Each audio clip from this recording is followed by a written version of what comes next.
Hello everybody. I've been tying some Perdigons tonight, and apparently some of the ones I tie are too fat. So I've been watching videos on it and tying a lot of different ones and things, and I've got handsfuls of just different ones that I've tried to tie tonight, and this is kind of the one that I've kind of came up with that I like. And I've got some 12-aught. This is Vivas fly. Old Santa Claus brought to me. I use a lot of uni, and they tell you to tie this fly on a 60-degree jig hook with a slotted bead. I don't want to. Okay, but so I'm gonna tie mine on a 2488. That's a barbless 2488 BL, and I'm gonna tie a little bigger one.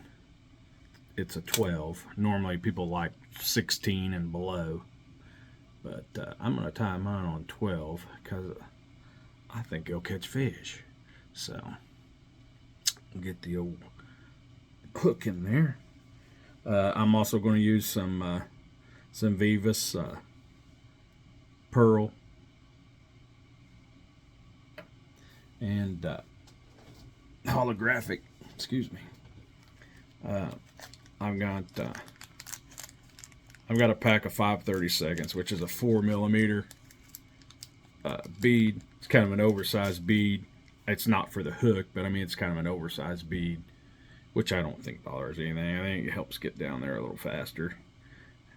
Guys, I'll tell you what I'm going to have to do. I'm going to dig them glasses up. Here we go. This Perdigon Fly is a pretty cool little fly, what I read. I've never fished one. So, I mean, this has kind of been a learning experience for me, too.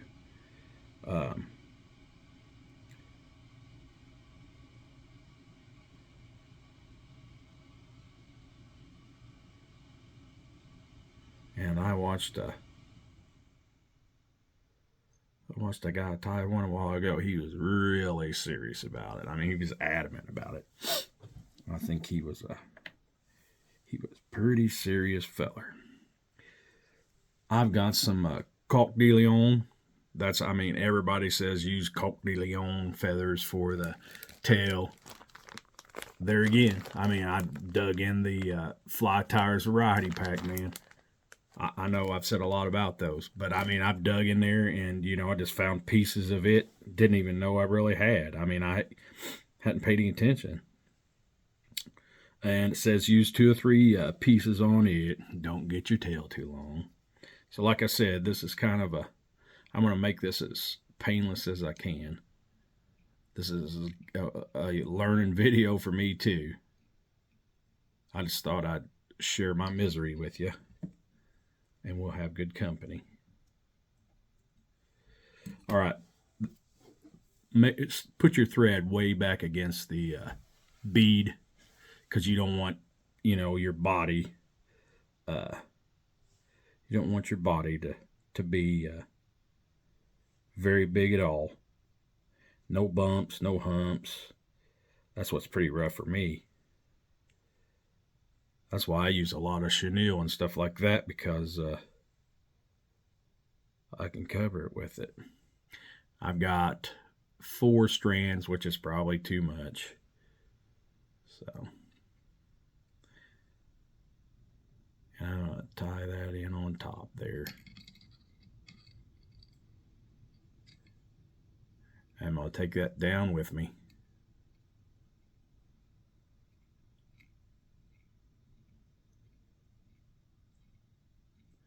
I'm going to go to about where the barb was. That's the length of my shaft there. Maybe it's too long. Like I said, guys, I think it is. Let me see if I can get a couple of these back out and get ahead of myself again.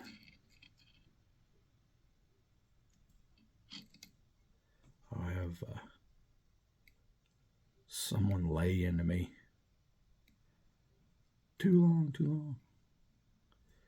All right. There we go. It's tiny. It's little. I'm going to take this out. Now I'm going to use UV on this. So, I mean, I'm not worried about that bead moving. I'm not anyway. Other people might be, but I'm not. This, I guess this is history of this fly, some kind of competition fly that they wanted to make sure that they got the fly down really fast in swift water.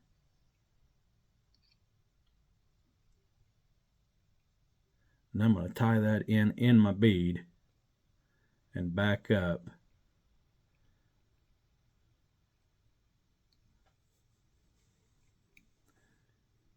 And even though they don't want me to, I'm going to go over it one more time.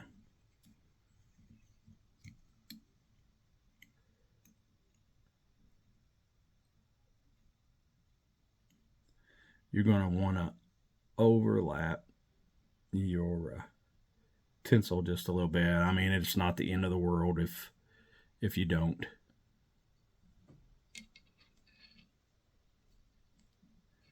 Here we go.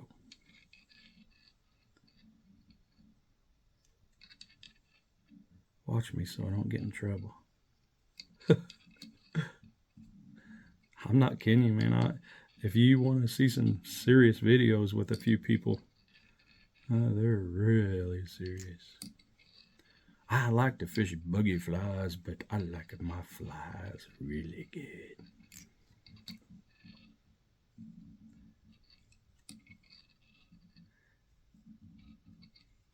And a guy, I want to fish a beautiful fly.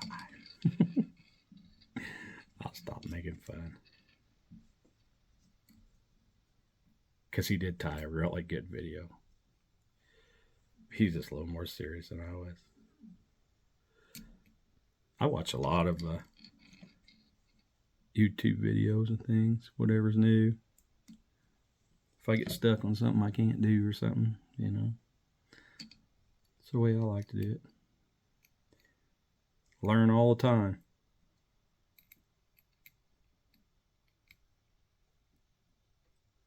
I'm winding that thread right on that bead.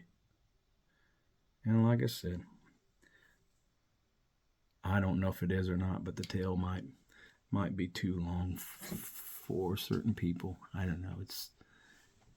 It's pretty minuscule. Okay. Now that bead, like I said, it'll move because I don't have it built up for that. But guess what? I have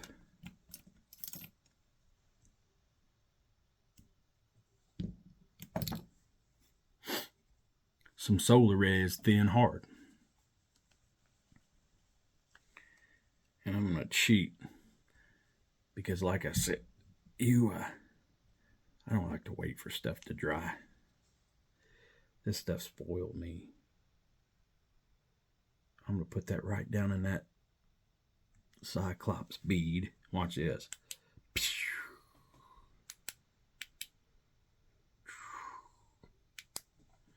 Guess what? Don't move no more. I'm not finished. Let me get it back up here where I can see it. Got some Solar Res Bone Dry. The body of this fly, I guess it's, I think I told you once before, is so thin because they needed it to get down on the bottom pretty quick. I'm going to make sure I don't have a pot belly on it or anything, so I'm going to kind of go around it with my needle.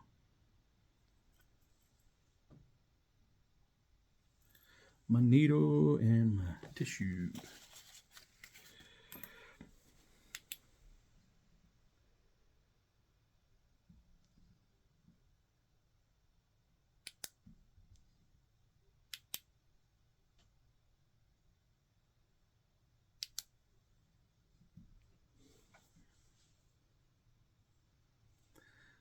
Speed, don't move.